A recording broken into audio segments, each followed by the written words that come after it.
Dito tayo ngayon sa T. Santiago, Valenzuela. Itong problema ng customer, yung hard disk niya hindi nababasa.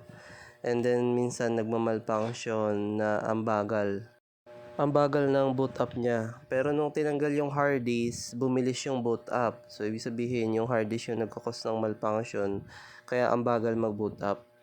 Pero kahit nakapasok na sa Windows, meron pa rin ilang malfunction na nangyayari. May lag, may hang na nangyayari.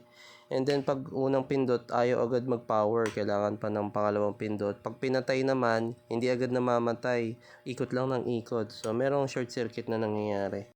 Hindi yan natin na-videohan, pero ang ginawa natin dito, nilinis natin, then niresolve natin yung short circuit para mawala yon. So naging maayos yung boot up niya, yung power, isang pindot lang power agad. Pag pinatay, nag-shutdown na agad siya, hindi siya yung nag-i-stuck sa pag-ikot lang.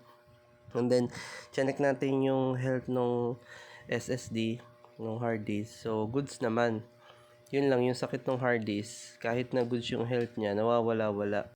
Minsan detected, minsan hindi. Nagpalit na kami ng SATA power, SATA cable, gumamit din kami ng ibang power supply, pero same result pa rin. So yung hard disk, defective talaga. Then nung nakita natin yung Windows, walang recovery. So hindi dapat ganun. Pwede kasi pag nakorap, hindi ma-recover, hindi babalik. Kaya ang ginawa natin, nirecommend natin kay customer na lagyan ng bagong Windows. Mataas din yung version ng Windows, kaya nahihirapan yung PC ni Sir kasi i7 siya na 3rd gen.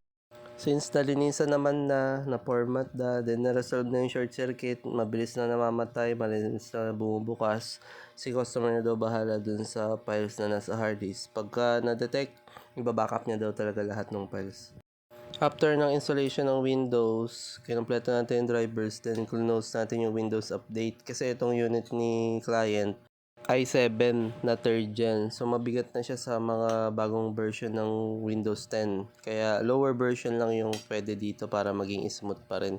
Since hindi ito pwede mag-update, nag-request na si customer na lagyan natin ng MS Office, yun din ng PowerPoint.